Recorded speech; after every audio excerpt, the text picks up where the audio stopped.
The first time I stood in the operating room and watched a real surgery, I had no idea what to expect. I was a college student in engineering. I thought it was going to be like on TV. Ominous music playing in the background, beads of sweat pouring down the surgeon's face. But it wasn't like that at all.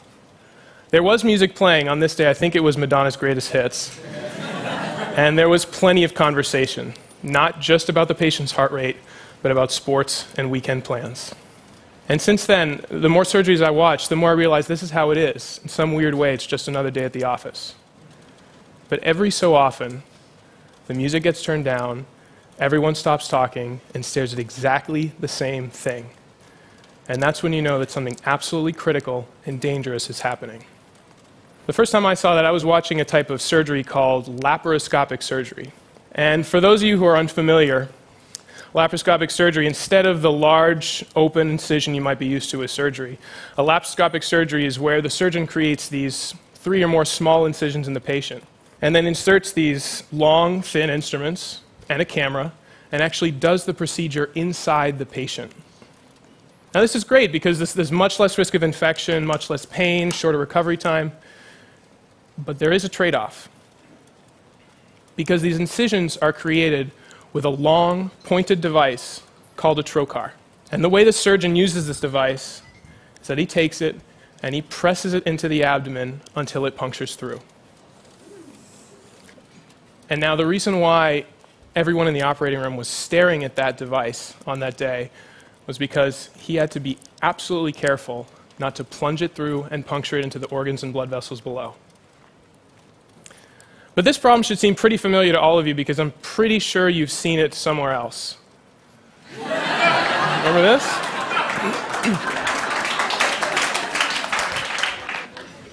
You knew that at any second that straw was going to plunge through, and you didn't know if it was going to go out the other side and straight into your hand or if you were going to get juice everywhere, but you were terrified, right?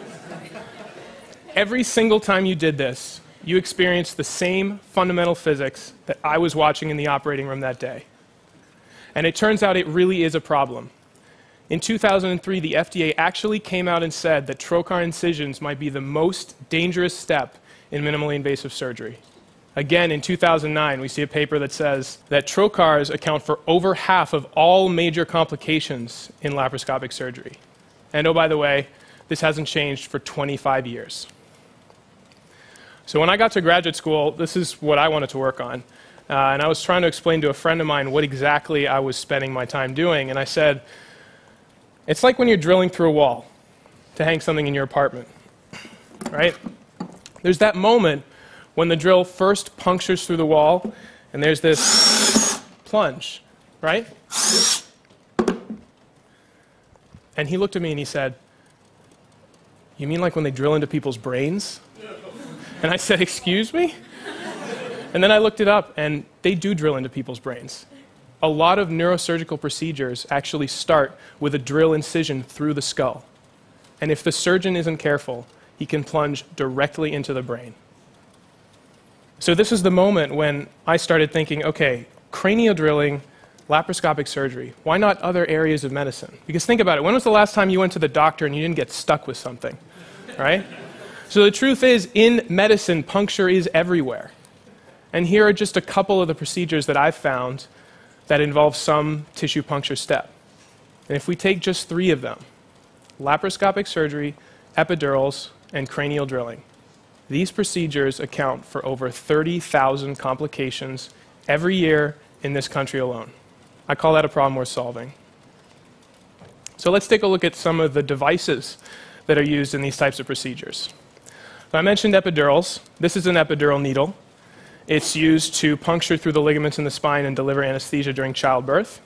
Here's a set of bone marrow biopsy tools. These are actually used to burrow into the bone and collect bone marrow or sample bony lesions. Here's a bayonet from the Civil War.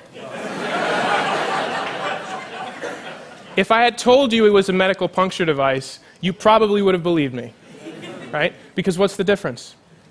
So the more I did this research, the more I thought there has to be a better way to do this. And for me, the key to this problem is that all these different puncture devices share a common set of fundamental physics. So what are those physics? Let's go back to drilling through a wall.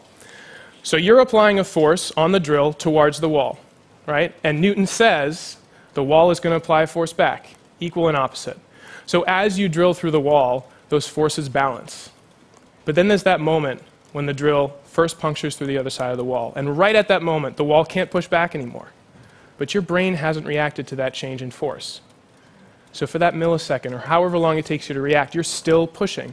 And that unbalanced force causes an acceleration. And that is the plunge. But what if right at the moment of puncture, you could pull that tip back, actually oppose the forward acceleration? That's what I set out to do. So imagine you have a device, and it's got some kind of sharp tip to cut through tissue.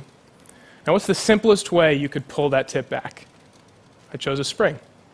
So when you extend that spring, you extend that tip out so it's ready to puncture tissue. The spring wants to pull the tip back. So how do you keep the tip in place until the moment of puncture? I use this mechanism. When the tip of the device is pressed against tissue, the mechanism expands outwards and wedges in place against the wall. And the friction that's generated locks it in place and prevents the spring from retracting the tip. But right at the moment of puncture, the tissue can't push back on the tip anymore. So the mechanism unlocks and the spring retracts the tip.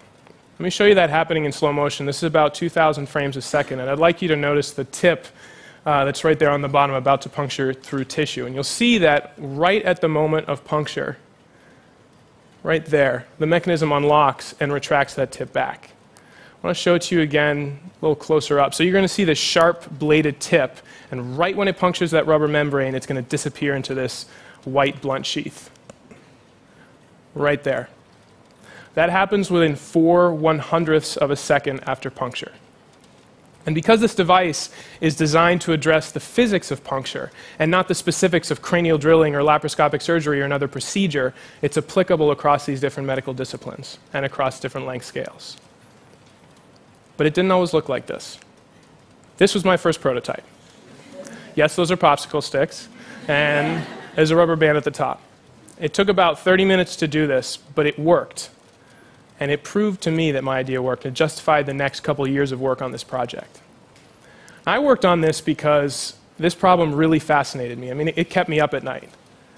But I think it should fascinate you too, because I said puncture is everywhere.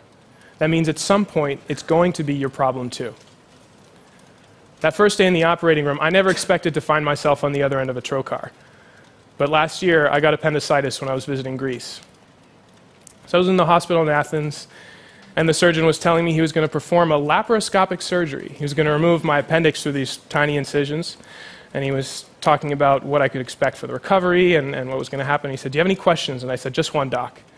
What kind of trocar do you use?" So my favorite quote about laparoscopic surgery comes from a Dr. H.C. Jacobius. "It is puncture itself that causes risk." And that's my favorite quote, because H.C. Jacobius was the first person to ever perform laparoscopic surgery on humans, and he wrote that in 1912. So this is a problem that's been injuring and even killing people for over 100 years.